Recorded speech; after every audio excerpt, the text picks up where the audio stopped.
الله. السلام عليكم ورحمة الله وبركاته. وعليكم السلام ورحمة الله وبركاته. أعوذ بالله من الشيطان الرجيم. بسم الله الرحمن الرحيم.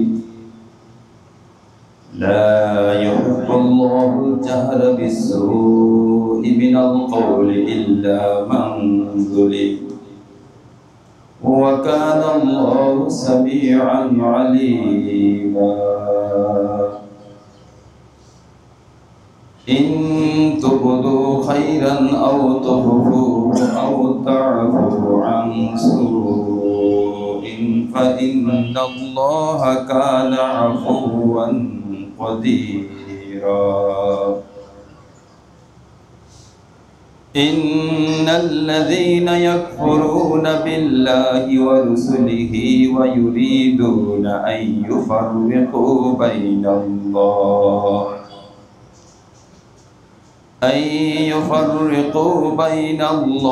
ورسله ويقولون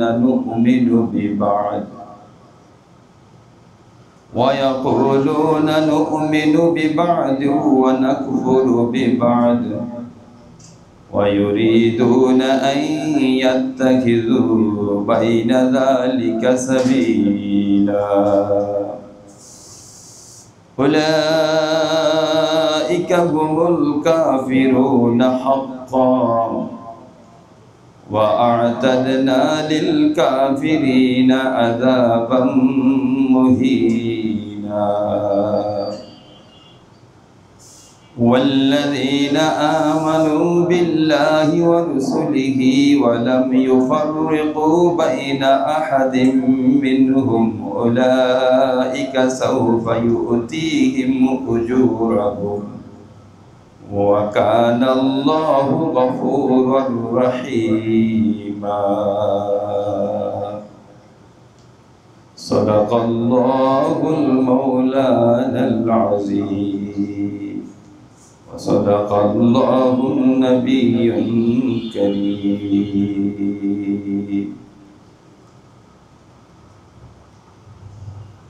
আল্লাহ রাব্বুল আলামিনের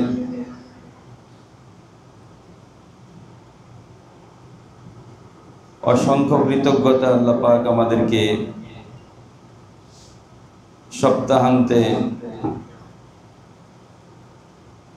ঈশান নামাজের ফরজ জিম্মাদারি আদায় করার পরে কোরআনে পাকের মতো মহা দৌলত নিয়ে মসজিদের মতো জান্নাতি পরিবেশে আমাদেরকে বসার তৌফিক দান করছেন।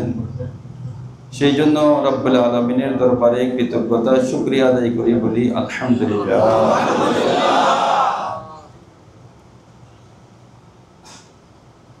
اللهم صل على محمد وعلى آل محمد كما صليت على إبراهيم وعلى آل إبراهيم إنك حميد مجيد.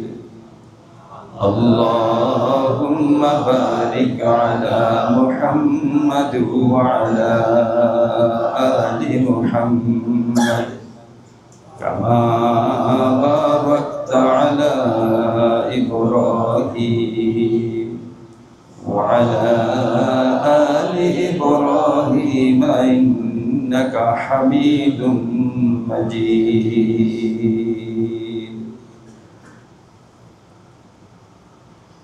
দরুদ শরীফ পাঠের দ্বারা জাগতিক এবং উখরবী ইহকাল পরকালের অগণিত অসংখ্য উপকারের মধ্যে জাগতিক উপকারের উল্লেখযোগ্য কয়েকটি দিক হলো, যারা অধিক সংখ্যক দুরূদ শরীফ পাঠ করে, দুরূদ শরীফ পাঠ করার দ্বারা তার জাগতিক পেরেশানি দূর হয়ে যায়।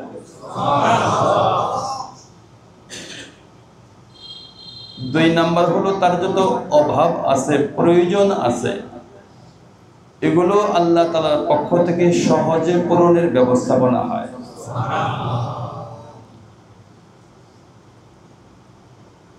তিন নাম্বার হলো বিস্তৃত বিষয়কে আল্লাহ তাআলা স্মরণ করায় দেয়। যাদের ভোলা রোগ আছে, ভুলে যায়, এই ভোলা রোগ থেকে আল্লাহ তাআলা এই রোগ ভালো করে দেন, সুস্থতা দান করেন। বিস্তৃত হওয়া, ভুলে যাওয়া, মনে থাকে না, এগুলো থেকে আল্লাহ তাআলা হেফাজত করেন। কৃপণতার মতো জঘন্য অন্তরের মধ্যে একটা রোগ আছে, কৃপণতা। এই কৃপণতার মতো রোগ আল্লাহ তাআলা দুরূদ শরীফের দ্বারা দূর করে দেন।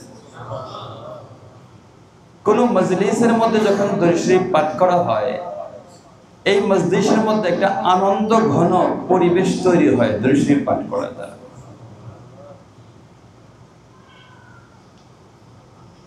পরকালীন উল্লেখযোগ্য উপকারের মধ্যে একটা উপকার হলো কিয়ামতের ময়দানে নবীজির কাছাকাছি ওঠার ব্যবস্থাপনা হয়। জান্নাতের মধ্যে নবীজি যেখানে থাকবেন এর কাছাকাছি অবস্থানের সুযোগ হয়।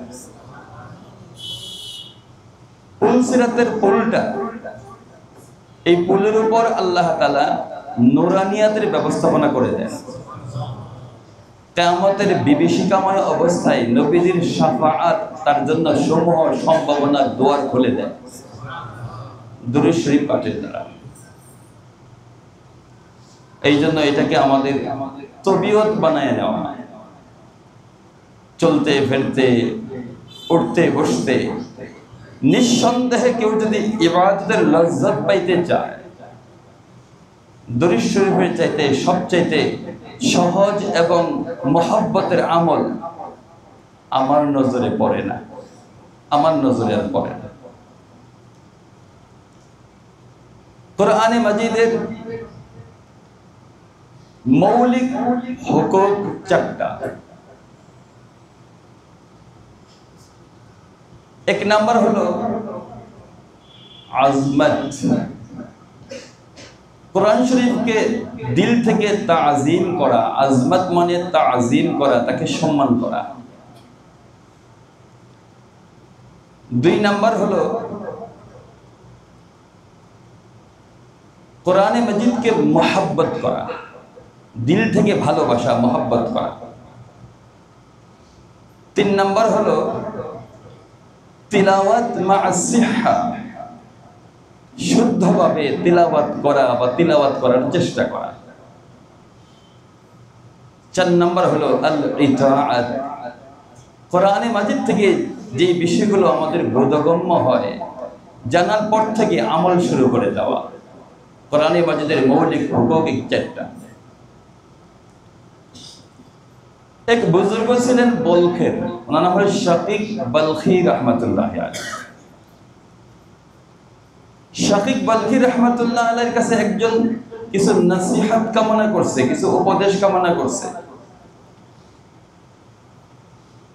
উনি ধারাবাহিক কয়েকটি উপদেশ প্রদান করছেন, এর মধ্যে একটা উপদেশ প্রদান করছেন, তুমি যদি কাউকে তোমার প্রেমাস্পদ বানাতে চাও অথবা তুমি প্রেমাস্পদ হতে চাও, তবে আল্লাহই তোমার জন্য যথেষ্ট। তুমি সঙ্গহীন চলতে পারো না, তুমি সঙ্গী চাও, তাহলে তোমার জন্য সম্মানিত দুই ফেরেশতা কিরামান কাতিবিনই তোমার জন্য যথেষ্ট। কারণ দুনিয়ার যত বন্ধু আছে আমার, একটা পর্যায়ে 1 ঘন্টা 2 ঘন্টা 4 ঘন্টা একটা সময় তো সে আমার থেকে আলাদা হবেই, কিন্তু আমি যখন অন্তর মহলেও ঢুকবো তখন কিরামান কাতিবিন আমার থেকে আলাদা হবে না। কারো বিশ্বাসটা যদি ওই পর্যায়ে থাকে যে আমি যেখানেই থাকি আমার সাথে কিন্তু আল্লাহর নজর তো আছে, ওনার পক্ষ থেকে 2 নির্ধারিত ফেরেশতা আমার সাথে আছে, যথেষ্ট। পৃথিবীর সমস্ত আইন ব্যর্থ হবে, আইনের চোখ ফাঁকি দিয়ে আমি হয়তো অপরাধ করব, কিন্তু বিশ্বাসটা আমার ওই পর্যায়ে পৌঁছলে আমি অপরাধ করতে পারবো না। অজান্তেই মনে হবে যে কিরামান কাতিবিন আমাকে বাধা দিচ্ছে। শাকিব বলখি রহমতুল্লাহ 3 নাম্বার বলছেন, তুমি যদি অন্তরঙ্গ বন্ধু কামনা করো, অন্তরঙ্গ বন্ধুর বড় অভাব। বন্ধু আছে কিয়ামতের আগে, কিয়ামতের আলামতের মধ্যে একটা আলামত হলো মানুষের বন্ধুত্ব থাকবে শুধু 2 ঠোঁটের মধ্যে।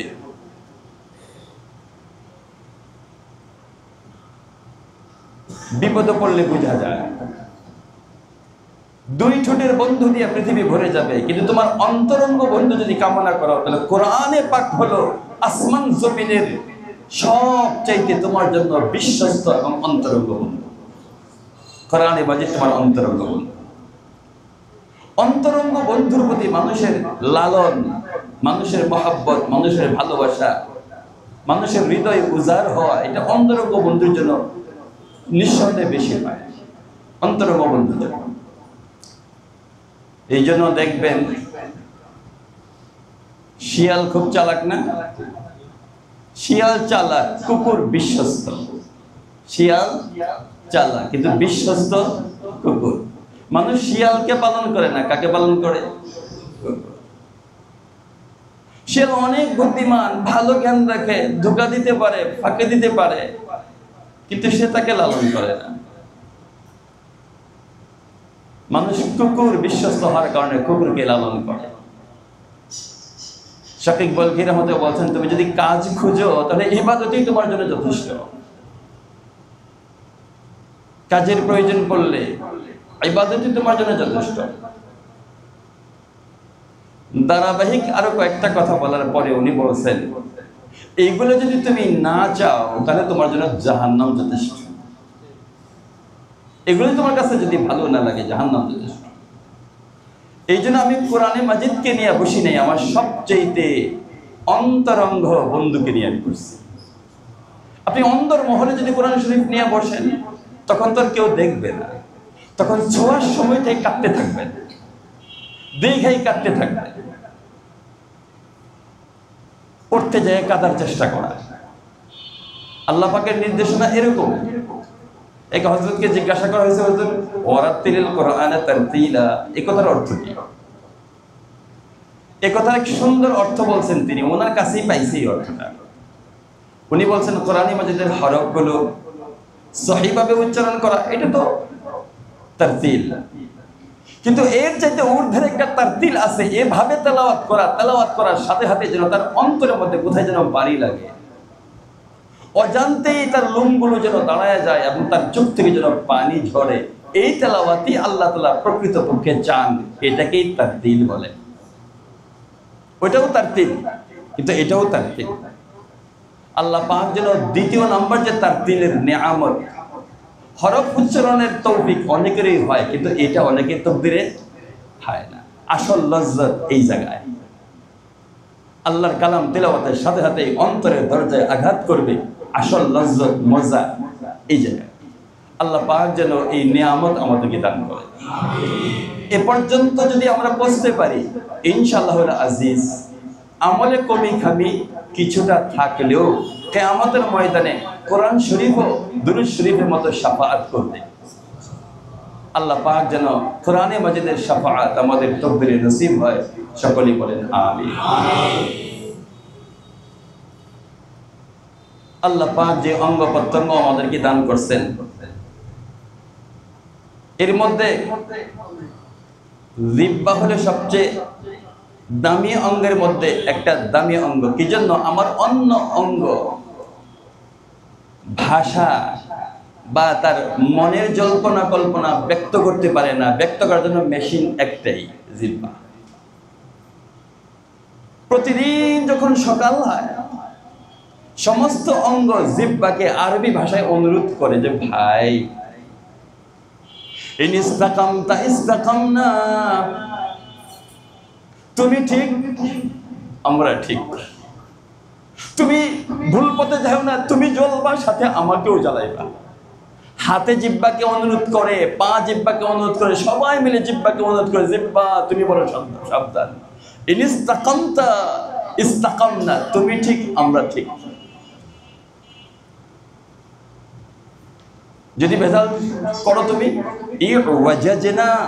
শুধু তুমি পথভ্রষ্ট হইবা না, সাথে আমরাও পথভ্রষ্ট হয়ে যাব। আজকে যে আয়াতে কারিমার মাধ্যমে আমি সূরাতুন নিসার 148 আয়াত থেকে 152 নং আয়াত পর্যন্ত আমি তেলাওয়াত করেছি, অল্প আয়াত। শুরুতেই যে পবিত্র আয়াতে কারিমার মাধ্যমে আল্লাহ তাআলা আমাদেরকে সাবধান করতেছেন, পুরাটাই জিহ্বা সম্পর্কিত। বাচ্চা বড় কঠিন। লা ইউহিব্বুল্লাহুল জাহরা বিস-সুই মিনাল কওল, লা ইউহিব্বুল্লাহুল জাহরা বিস-সুই মিনাল কওল। কোন মন্দ কথাকে প্রকাশ করে দেওয়া, কোন মন্দ কথাকে প্রকাশ করে দেওয়া আল্লাহ তাআলা কখনো পছন্দ করেন না। এটা দিয়ে তো অনেকটাই বোঝা যায় আসুউ মিনাল কওল, মন্দ কথা কি বোঝা যায়, হয়তো মিথ্যা হবে, বোঝা যায় না, হয়তো গীবত বা পরচর্চা পরনিন্দা হবে, বোঝা যায় কিনা, হয়তো অশ্লীল কথা হবে, বোঝা যায় কিনা, হয়তো গালি হবে, বোঝা যায় কিনা। ব্যাপারটা তাই, সবগুলাই এর ব্যাখ্যা। ইমাম রাজি রাহমাতুল্লাহি আলাইহি উনি বলেন যে এই আয়াতে কারিমা হযরত আবু বকর সিদ্দিক রাদিয়াল্লাহু তাআলার শানে অবতীর্ণ হয়েছে।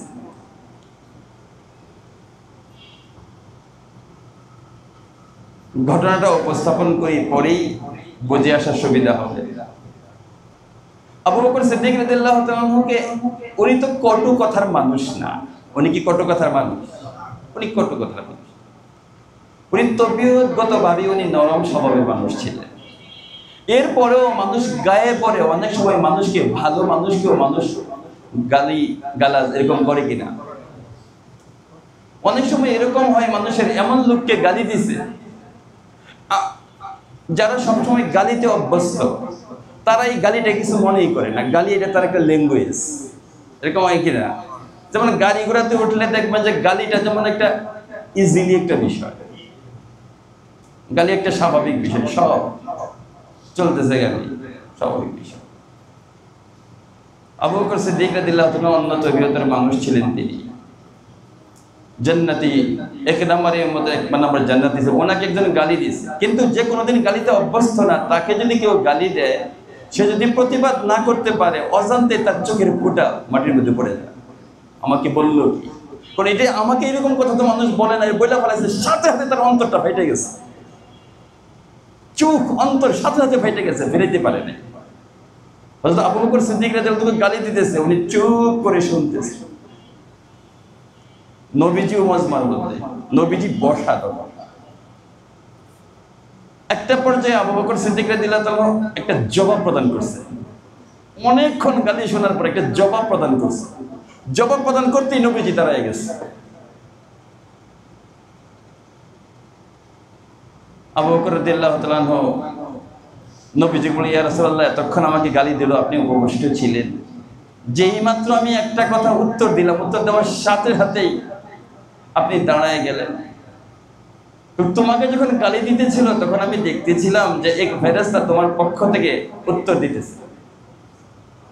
যেই তুমি একটা উত্তর দিছো, দায়িত্বটা তোমার হাতে নিয়ে নেছো, নিয়ে নেওয়ার সাথে সাথে আমি দেখলাম ওই ফেরেশতা বিদায় হয়ে চলে গেছে। ওই জায়গায় শয়তান চলে আসছে। যেহেতু শয়তান চলে আসছে, আর এখানে আমি মুহাম্মদ থাকতে পারি না। তার মানে গালি সকলে দিতে পারে না। গালি চলে, সমাজে চলে, কিন্তু আমরা না। আমরা যেহেতু কোরআনওয়ালা, আমাদের বিশ্বস্ত বন্ধু আছে, আমাদের অন্তরঙ্গ বন্ধু আছে, উনি আমাদেরকে ডিরেকশন দেয়। আল্লাহ পাকের বাচন এই কোরআনে মাজিদের মাধ্যমে আমাদেরকে শোনায় দেয় যে তোমরা না, তোমরা সবচেয়ে শরীফ, তোমরা কোরআনওয়ালা। লা ইউহিব্বুল্লাহুল জাহরা বিস-সুই মিনাল কওলি ইল্লা মান যুলিম। তবে অনুমতি দেওয়া হলো যদি কেউ জুলমের শিকার হয়। তবে অনুমতি দেওয়া হলো জুলমের শিকার। এ কথার অর্থ হলো কেউ যদি কারো গীবত পরচর্চা করে, অন্যায়ভাবে কারো বিষয়ে অগোচরে মানুষের কাছে খুব প্রচার করে, এই কাজগুলো যদি করে, প্রকাশ্যে অগোচরে নানাভাবে যদি গীবত শাকায়াত করে, অনুমতি আছে ইল্লা মান যুলিম, এই কথা দ্বারা যদি কেউ মাজলুম হয় তাহলে প্রতিবাদ করতে পারবে, এটা অনুমতি আছে। উত্তম নয়, কি করতে পারবে? প্রতিবাদ করতে পারবে। সমস্ত জিনিস গীবতের অন্তর্ভুক্ত নয়।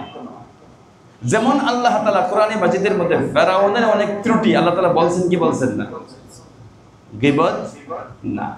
কোরআনের বিষয়টা যখন আমি আপনি উপস্থাপন করব, আমাদেরও গীবত হবে না। কারণের যে হালতটা যদি আমি সমাজে উপস্থাপন করি, এটা আমার গীবত হবে না। আমি কাবিলের অবস্থাটা যদি সমাজে উপস্থাপন করি, এটা গীবত হবে না। আল্লাহ তাআলা মুনাফিকদের চরিত্রটা কি আল্লাহ তাআলা কোরআন শরীফের স্থানে স্থানে আমাদেরকে বর্ণনা করছেন। এটা আমি যদি বর্ণনা করি, আপনি যদি বর্ণনা করেন, এটা গীবত হবে না।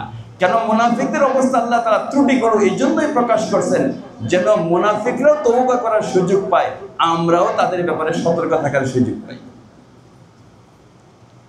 কোন একটা বিবাদমান বিষয় আদালতে উপস্থাপিত হয়েছে, বিচারকের কাছে বাদী বিবাদের ব্যাপারে সঠিক তথ্যটা বিচারকের কাছে কোনো একটা মাধ্যমে উপস্থাপন করা, উকিলের মাধ্যমে, অ্যাডভোকেটের মাধ্যমে উপস্থাপন করার বৈধতা আছে, যদিও এটা তার অগোচরে আলোচনা করা হয়। বুঝা গেল কিনা? সব গীবত না, কিছু ছাড় দিছে আল্লাহ তাআলা, কিছু ছাড় দিছে আল্লাহ তাআলা, অনুমতি আছে। এমনকি কোন কোন কথা জনসমাজে ব্যক্তি করারও অনুমতি আছে। জনসমাজে আমার উপর কেউ জুলুম করছে, আমি মানুষকে সচেতন করার জন্য যে ভাই ওই লোক তো আমার উপর জুলুম করছে, এই লোকটা আমার এই আচরণ করছে, আমাকে জুলুম করছে, এটা গুনাহ হবে না। কি হবে না? গুনাহ, অনুমতি আছে, গুনাহ হবে না। আল্লাহ তাআলা অনুমতি দিয়েছেন। নতুবা মানুষ বন্ধ হয়ে যাবে, একবারে মানুষ অফ হয়ে যাবে, ন্যায্য অধিকার উপস্থাপন করতে পারবে না। যেমন আমি আপনি যখন ডাক্তারের কাছে যাই, আমার পেটের কোন সাইডে ব্যথা, বিষয়টা গোপন রাখি, যে ডাক্তারের কাছে কেমনে বলবো, আমার তো শরম করে।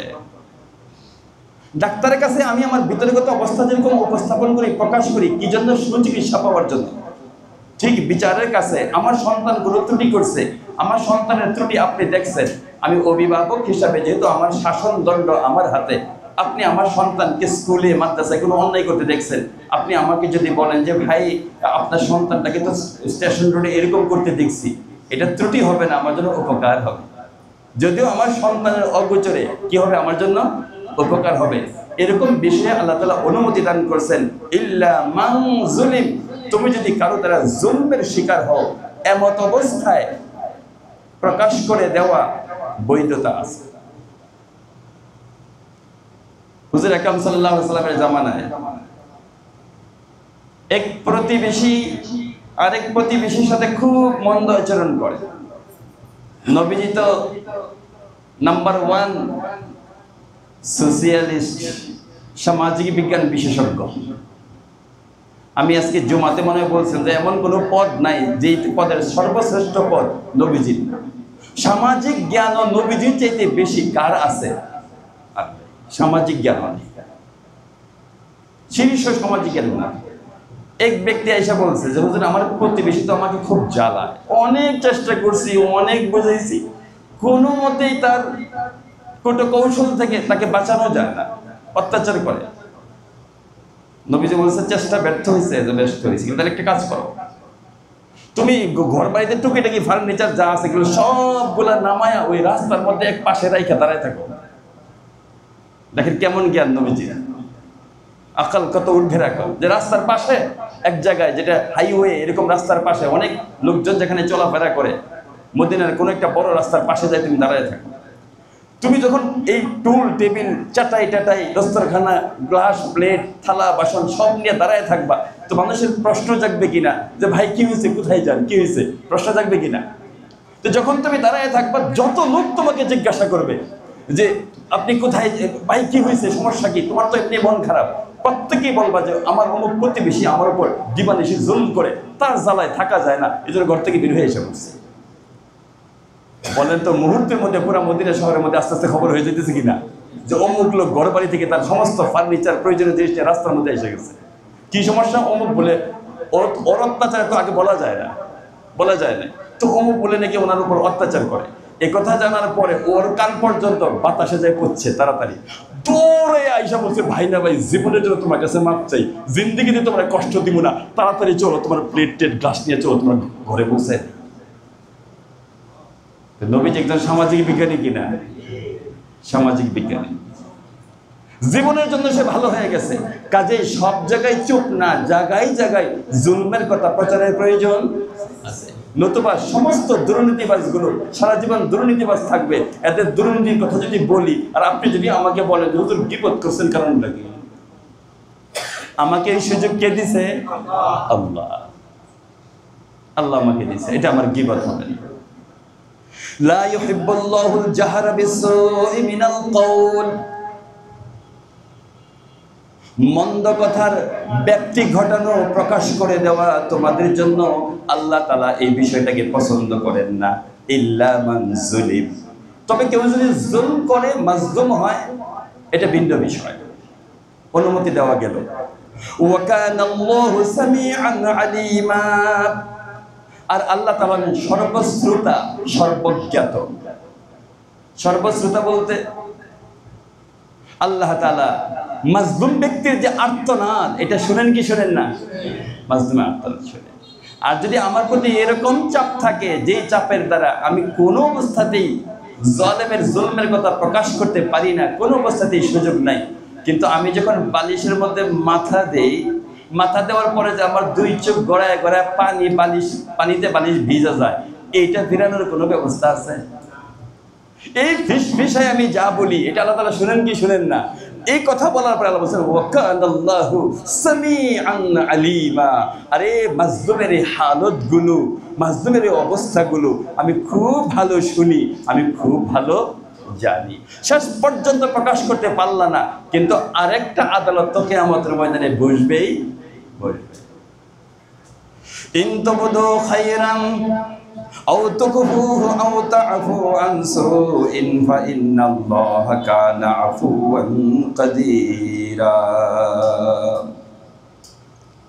ইন তুবদু খায়রান, প্রকাশ্যভাবে নেক কাজ করতে পারো, খায়র মানে ভালো কাজ প্রকাশ্যভাবে করতে পারো। আও তুকফুহু, নেক কাজকে তুমি গোপনেও করতে পারো। নেক কাজ প্রকাশ্যে করা যায়, কখনো কখনো কোনো নেক কাজ এরকম আছে প্রকাশ্যভাবে করলে আরেক ভাই উৎসাহিত হয়, আরেক ভাই উৎসাহিত হয়। একজন যুবক মানুষ সুন্দর করে ওযু করে আজান হলে মসজিদে যায়, পার্শ্ববর্তী একজন মানুষ যখন দেখে আরে এও তো যুবক মানুষ, এখানে সেখানে সাথে সময়কে নষ্ট করে না, সে ওযু করে কত সুন্দর করে নামাজের মধ্যে যায়, তার এই দৃশ্যটা দেখা, তার জিকির, তার তেলাওয়াত, এটা দেখা আরেকটা মানুষ উৎসাহিত হতে পারে কি পারে না? একজন উৎসাহিত হতে পারে যে না, আমিও তো একজন মানুষ, আমি তার মতো জীবনযাপন করব। মুফতি শফি রহমতুল্লাহ আলাইহি উনি বলেন যে প্রত্যেক দোকানদারের একটা সাধারণত একটা হিসাবের খাতা থাকে, হিসাবের বই থাকে। কি পরিমাণ আসলো, কি পরিমাণ গেল, প্লাস মাইনাস করার পরে কি পরিমাণ রইলো, এটাই তো হিসাব। এই খাতার অর্থ তো এটা, কি পরিমাণ আসলো, কি পরিমাণ বের হইলো, আর কি পরিমাণ রইলো, প্লাস মাইনাস করলে যা বের হয়, এটাই তো খাতার অর্থ। কি এটা কি না ব্যবসায়ীর খাতা? ব্যবসায়ীর খাতার অর্থ তো এটা। ঠিক তোমাকে যে আল্লাহ তাআলা 24 ঘন্টার নিয়ামত দিছে, কি পরিমাণ আল্লাহ তাআলার ফরমাইশের মধ্যে লাগাইলা, আর কি পরিমাণ বের হয়ে গেল, ব্যবহার করতে পারলা না। 24 ঘন্টা তো পাইছিলা, জুমাবারে 24 ঘন্টা পাইছিলা, কয়েক ঘন্টা তুমি আল্লাহ পাকের স্মরণে, আল্লাহ পাকের ইবাদতে অতিবাহিত করছো, আর কতটা সময় তোমার থেকে হাতছাড়া হয়ে গেল, তুমি কিছুই করতে পারলা না, অন্যের সাথে বের হয়ে গেল। এই হিসাবের খাতা প্রত্যেকের দরকার আছে কি আছে না? প্রকাশ্যভাবে কেউ যদি কোনো নেক আমল করে, অনেক সময় আরেক ভাই উৎসাহিত হয়। তুমি গোপনে করতে পারো, প্রকাশ্যে চাইতে কখনো কখনো গোপন বেশি ভালো। রিস্ক যদি থাকে যে আমি যদি প্রকাশ্যভাবে করি, তাহলে আমার মধ্যে রিয়া এসে বিরক্ত করে, রিয়া লোক দেখুন এসে আমাকে কি করে, ডিস্টার্ব করে আমাকে। এরকম রোগগ্রস্ত আমি, প্রয়োজন নাই, নো নিড। তাহলে আপাতত আমি গোপনে করব, কেন? যেহেতু আয়েশা বিরক্ত করে। আর আমি যদি নামাজে দাঁড়াই, কে আমি লম্বা নামাজ পড়লাম না খাটো নামাজ পড়লাম, এটা কে কি বললো, এটা যার দিলের ভিতর পর্যন্ত পৌঁছতে পারে না, ওই লোকটার জন্য প্রকাশ্য আমল করার কোনো সমস্যা নাই। তবে সিংহভাগ ক্ষেত্রে গোপনীয় আমল রিস্ক থাকে না, বেশি উত্তম। এটা উত্তম, এটা হলো বেশি উত্তম। আও তা'ফু আন সুইন, আন তা'ফু আন সুইন। 3 নম্বর বলছেন, যদি কোনো অন্যায় বিষয়কে মাফ করে দিতে পারো, এটা বেশি ভালো। জালেম তো জুলুম করে, তুমি চাইলে তো অধিকার তার থেকে ছিনিয়ে নিতে পারো, এটা তোমার ন্যায্য অধিকার আছে। কিন্তু জুলমের বিনিময়ে তুমি যাদেরকে মাফ করে দিতে পারো, ওয়া আন তা'ফু আন সুইন, ওই অন্যায়টা যদি মাফ করে দিতে পারো, এটা সর্বোত্তম, খুব ভালো। অর্থাৎ আবু বকর, সে তোমাকে গালি দিয়েছে, সমপরিমাণ গালিতে তুমি দিতে পারতে, এটা তোমার অধিকার আছে, পারতে। কিন্তু তুমি যদি তাকে ক্ষমা করে দাও, এটা সর্বোত্তম।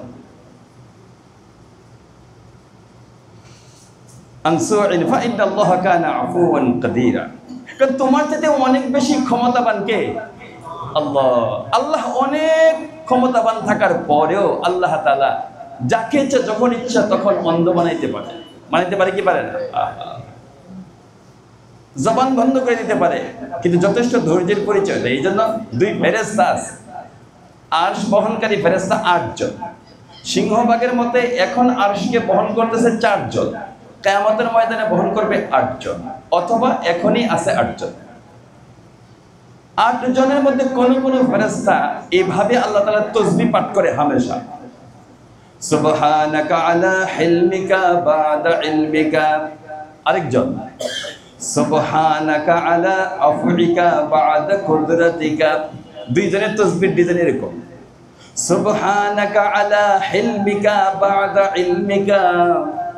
সব জানার পরেও কেমন করে তুমি সহনশীল হও, কেমন করে তুমি এটা মাইনা নেও, ধৈর্য ধারণ করো, সব জানার পরেও আমি ওই আল্লাহ তাআলার তাসবিহ পাঠ করি।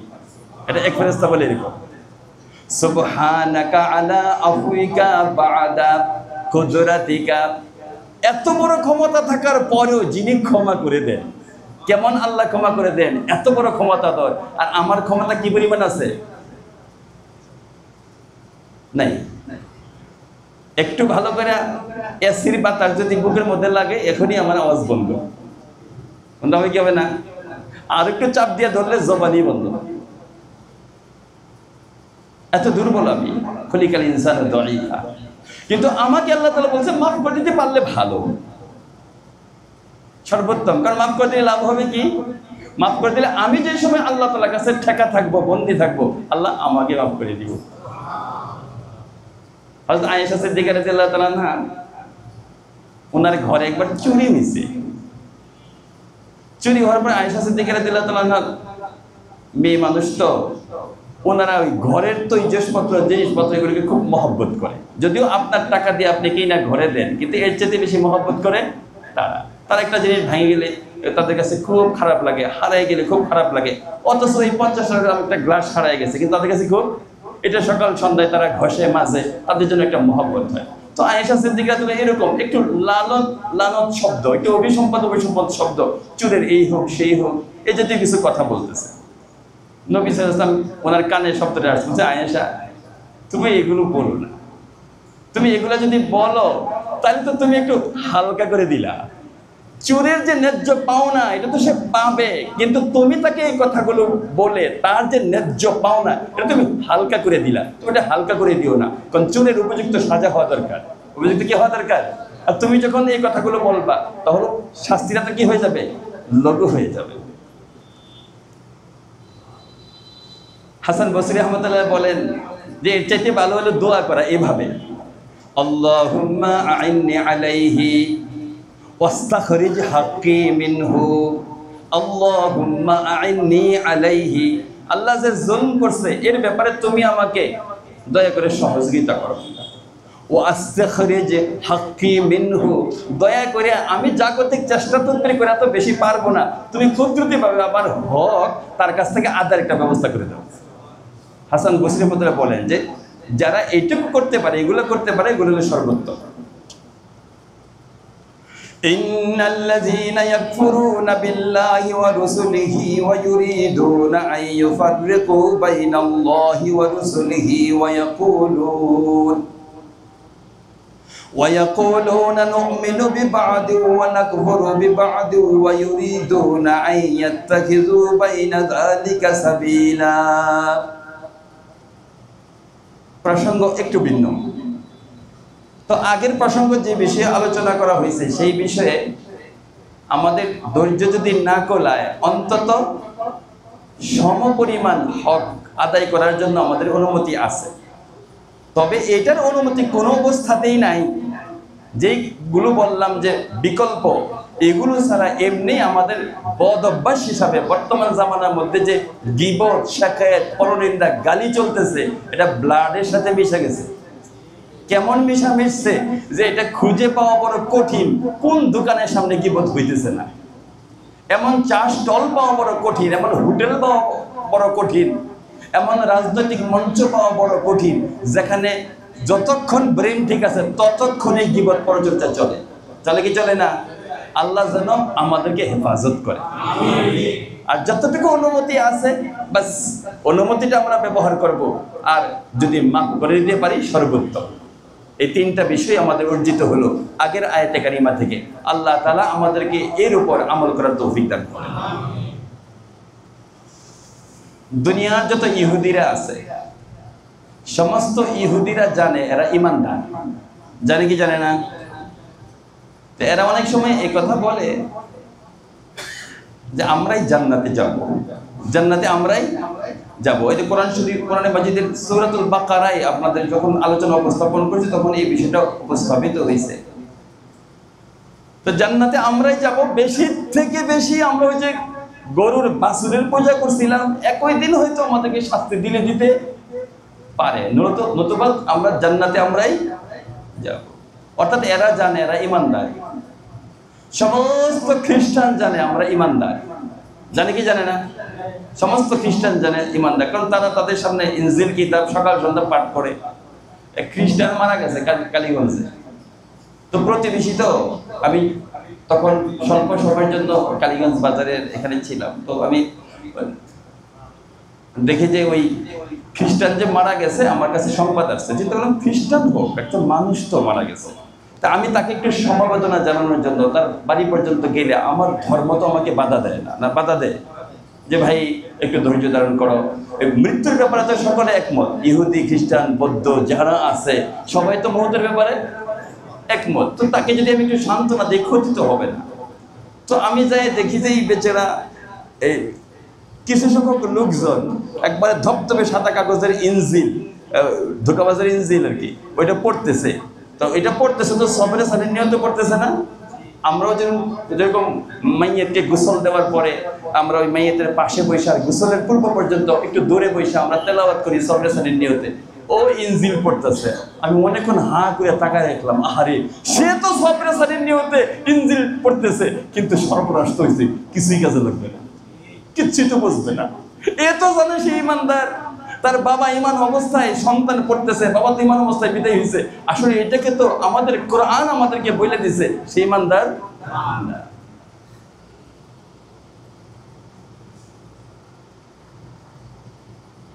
ইহুদিদের একটা বিশ্বাস হলো যে মুসা আলাইহিস সালাম সত্য এবং তাওরাত সত্য, ঈসা আলাইহিস সালাম সত্য না। ঈসা ইসলাম সত্য না, কারণ ঈসা ইসলাম তো তাদের দৃষ্টিতে যার সন্তান, নাউজুবিল্লাহ, তাদের দৃষ্টিতে। আর মুহাম্মদ সাল্লাল্লাহু আলাইহি ওয়াসাল্লাম সত্য না, তাদের সিংহভাগ। মুহাম্মদ সাল্লাল্লাহু আলাইহি ওয়াসাল্লাম সত্য না, কোরআন সত্য না। খ্রিস্টানদের বিশ্বাস হলো যে ঈসা আলাইহিস সালাম সত্য, ইনজিল সত্য, কিন্তু মুহাম্মদ সাল্লাল্লাহু আলাইহি ওয়াসাল্লাম সত্য না। যদি মুহাম্মদ সাল্লাল্লাহু আলাইহি ওয়াসাল্লাম সত্য হইতো সারা পৃথিবীর যত খ্রিস্টান আছে এই খ্রিস্টানগুলো মুসলমান হইতো কি হইতো না? কারণ তারা জানে ওইটা সত্য, কাজে আমরা সত্য আমাদের কাছে আছে, আরেকটা সত্য খোঁজার আমাদের প্রয়োজন কি? ইহুদিরা বলে আমাদের কাছে তৌরাত আছে, আরেকটা ওল্ড টেস্টামেন্ট মানে তৌরাত আছে আমাদের কাছে, আরেকটা সত্য খোঁজার আমাদের প্রয়োজন নেই। এরা কি জানে? উভয় শ্রেণী জানে আমরা ঈমানদার।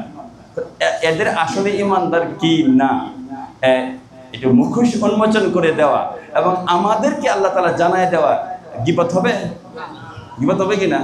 কি বাদ হবে না। আল্লাহ তাআলা জানায়, ইন্নাল্লাযীনা ইয়াকফুরুনা বিল্লাহ, যারা আল্লাহ তাআলার সাথে কুফরি করে, ওয়া রাসূলিহি, তার রাসূলগণের সাথে কুফরি করে। কুফরি মানে অস্বীকার করা।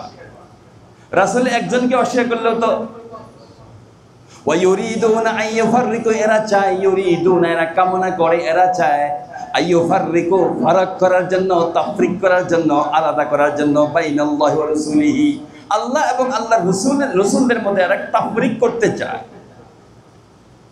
এরা কি বলে, ওয়া ইয়াকুলুনা নুমিনু বিবাদিন, এরা বলে যে আমরা কারো প্রতি আমরা ঈমান আনলাম, যেরকম ইহুদিরা বলে আমরা মুসার প্রতি ঈমান আনলাম, আমরা উযাইরের প্রতি ঈমান আনলাম, বলে কি বলে না এরা এই কথা বলে।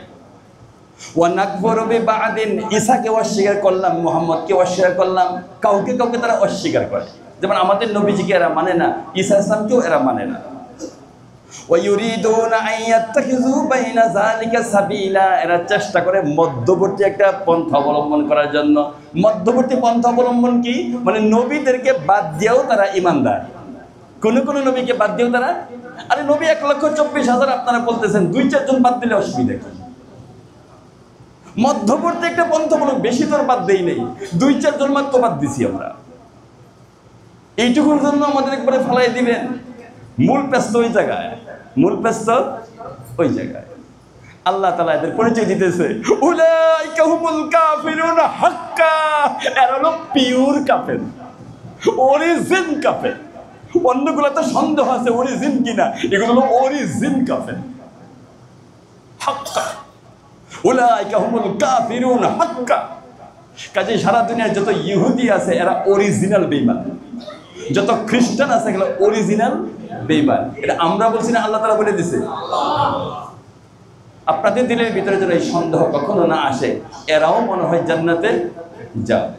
যার যার ধর্ম পালন করে ওরা করুক না, ওরা মনে হয় ওদের ধর্ম পালন করে ওরা মনে হয় জান্নাতে যাবে। হ্যাঁ, যার যার ধর্ম পালন করবে, এটা আমরা বাধা দেই না। তবে পথটা যে ভুল পথটা যে জাহান্নামের পথ, এটা তো আমাদের পরিষ্কার থাকতে হবে নাকি? ঠিক কিনা? আল্লাহ তাআলা দেখেন কেমন পরিষ্কার তথ্য দিচ্ছে। এই শব্দ লাগানোর পরে আমি আরো অন্তর কাঁপা উঠছে, বলে কি এখানে এরকম বলতে পারতো, উলাইকা হুমুল কাফিরুন, এরা কাফের, কিন্তু শেষে লাগেছে হাক্কা, পিওর কাফের, অরিজিনাল কাফের, সন্দেহাতীত কাফের। দুনিয়াতে যত ইহুদি আছে, যত খ্রিস্টান আছে। অন্যদের কথা কেন বললো না? যেহেতু এরা এদের মৌলিকত্বের ব্যাপারে দাবি বেশি করে, যেহেতু আমাদের কাছে কিতাব আছে, এই কথা বলে। আর বাকিগুলো তো ধুলার উপরে চলে যাবে, এদের তো কোনো প্রমাণাদি নেই, কিছুই নেই এদের কাছে, বাকিগুলো তো কিছুই নেই। ওয়া'আতাদনা লিল কাফিরিনা আযাবাম মুহিনা, এই সমস্ত কাফেরদের জন্য আমি রেডি করে রেখেছি আযাবাম মুহিনা, লাঞ্ছনাদায়ক আযাব, অপমানজনক আযাব আমি রেডি করে রাখছি। আল্লাহ তাআলা যখন আযাবের কথা বলেন, আল্লাহ তাআলা আবার আমাদেরকে সান্ত্বনা দেন কি দেন না? আমরা গরিব মানুষ, আমরা তো সব নবীর প্রতি ঈমান আনছি, আমরা আল্লাহর কাছে ভালো জানি না, বুঝি না, কোরআন শরীফও বুঝি না, কিন্তু আল্লাহকে আমরা ভালোবাসি। আল্লাহ তাআলার কথাগুলো সাধ্যাতি চেষ্টা করি আল্লাহ তাআলার কথাগুলো পালন করার জন্য। আদম আলাইহিস সালাম থেকে শুরু করে সব আমাদের নবীদেরকে আমরা দিল থেকে মহব্বত করি, ভালোবাসি। যখন আমাদের সম্মুখে আদম আসলামের প্রসঙ্গ আসে, এটা খুব কান লাগায় আমরা শুনি, ওনাকে মহব্বত করি। যখন শীষ আসলামের প্রসঙ্গ আসে, তখনও আমরা মহব্বত করি। ইদ্রিস আসলামের প্রসঙ্গ আসলে আমরা মহব্বত করি। ইব্রাহিম আসলামের প্রসঙ্গ আসলে আমরা মহব্বত করি। ইসমাইল আসলামের প্রসঙ্গকে মহব্বত করি। ইসহাক আসলামকে মহব্বত করি। দাউদ আলাইহিসসালামকে মহব্বত করি। সুলাইমান আলাইহিসসালামকে মহব্বত করি। ঈসা আসলামকে মহব্বত করি। মুহাম্মদ রাসূলুল্লাহ আমার কলিজার টুকরাই, আমরা মহব্বত করি। আমাদের তাহলে কি? ওদের ব্যাপারে তো বলছে ওয়া'আতাদনা লিল কাফিরিনা আযাবাম মুহিনা, এদের জন্য আমি প্রস্তুত করে রেখেছি যন্ত্রণাদায়ক, লাঞ্ছনাদায়ক শাস্তি। তাহলে আমাদের কি? ওয়াল্লাযীনা আমানু বিল্লাহ, যারা ঈমান আনলো আল্লাহর প্রতি, ওয়া রাসূলিহি, তার সব রাসূলের প্রতি, ওয়ালাম ইউফাররিকু বাইনা আহাদিম মিনহুম, তাদের কারোর মধ্যে আমরা ফাসলা করি না, আমরা পার্থক্য করি না। উলাইকা সাউফা ইউতিহিম উজুরাহুম, অচিরেই তাদের বিশ্বাসের উজরত তাদেরকে দেওয়া হবে। বিশ্বাসের উজরত হলো জান্নাত, অচিরেই তাদেরকে দেওয়া হবে। অচিরেই বলতে দুনিয়ার জীবন তো স্বল্প। আজকে ঘুমাইলাম, সজাগ হইতে পারলাম না, শুরু হয়ে গেল আমার পরকাল। নাকি বলেন? চলো স্টার্ট হয়ে গেল পরকাল, খুবই কাছে আমাদের পরকাল। ওয়াকানা আল্লাহু গফুরুর রহিমা। এখানে ওইখানে বলছে এক ধরনের শব্দ, এখানে বলছে আরেক ধরনের শব্দ। ওয়াকানা আল্লাহু গফুরুর রহিমা, দুটো সিফত আল্লাহ তাআলা এখানে উল্লেখ করছেন। একটা হলো গফুর, অর্থাৎ এই গুণটা যাদের মধ্যে থাকবে আল্লাহ তাআলার গফুরের সিফত তারা পাবে, আল্লাহ তাদেরকে মাফ করে দিবেন। আল্লাহ তাদেরকে কি করে দিবেন? মাফ করে দিবেন। একটা পর্যায়ে যে জাহান্নামে যায় মন্দ আমলের কারণে, আচ্ছা আপনার একটা জিনিস খুশি হবে যে যদি কোনো উম্মতে মুহাম্মদী জাহান্নামে চলেও যায়, সমস্ত অঙ্গ পুরলেও তার চেহারাটা পড়বে না, আল্লাহ তাআলা চেহারাটা পড়বে না। জীবনে একবার হলে তো আল্লাহকে সিজদা করছে, এই সিজদার বিনিময়ে আল্লাহ তাআলা চেহারাটা পড়বে না, হেফাজত করবে জাহান্নামের মধ্যে। জাহান্নামীদের মধ্যে সম্মান দিবে আল্লাহ তাআলা। কোন কোন বিবরণ তো এরকম পাই যে তাদেরকে বাঁধবেও না, জাহান্নামের মধ্যে তাদেরকে কি করবে না? বাঁধবে না। অথচ বেঈমানদের কেমন বাঁধবে আজকে হুজুর দ্বিতীয় সূরাতে তেলাওয়াত করছে। লা ইউআযযিবু আযাবাহু আহাদ ওয়া লা ইউসিকু ওয়াসাকাহু আহাদ, হুজুর তেলাওয়াত করছে। তখন আমার ধাক্কা লাগছে একবার। ওয়া লা ইউসিকু ওয়াসাকাহু আহাদ, এমন বাঁধন দেওয়া হবে যে বাঁধনের মতো বাঁধন কেউ দিতে পারবে না। আগুনের তারের বাঁধন, বাঁধন হবে আগুনের তারের বাঁধন, এমন বাঁধন কেউ দিতে, এমন আযাব দিবে এরকম আযাব আর কেউ দিতে পারবে না। ওয়া কানা আল্লাহু গফুরা, আল্লাহ রাব্বুল আলামিন তাদেরকে দুই সিফত এরা পাবে, একটা হলো গফুরের সিফত পাবে, একটা হলো রহিমের সিফত পাবে। আল্লাহ এদেরকে মাফ করে দিবেন, এই সিফত পাবে। আর এই মাফটা তাদের অধিকার না, সেটা হলো রহিমা, আল্লাহ তাআলা দয়া করে মাফ করবে। আমরা আল্লাহর কাছ থেকে মাফ চাইলে এটা আমাদের অধিকার না দয়া? দয়া, দয়া দিয়ে যদি উনি আমাদেরকে মাফ করে দেন, অধিকার না। আমরা জান্নাতে যাওয়ার অধিকার আমরা রাখি না, কিন্তু দয়া দিয়ে যদি আল্লাহ তাআলা আমাদেরকে জান্নাতে প্রবেশ অধিকার দান করে।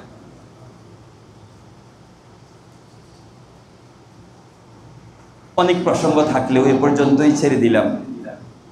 সূরাতুন নিসা 148 থেকে 52 নং আয়াত।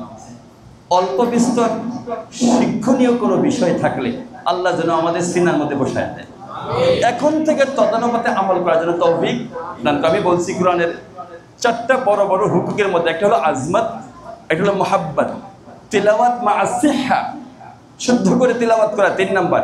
4 নম্বর আল ইতআ, যা শুনি এটা মেনে নেওয়া, যা শুনি এটা মেনে নেওয়া।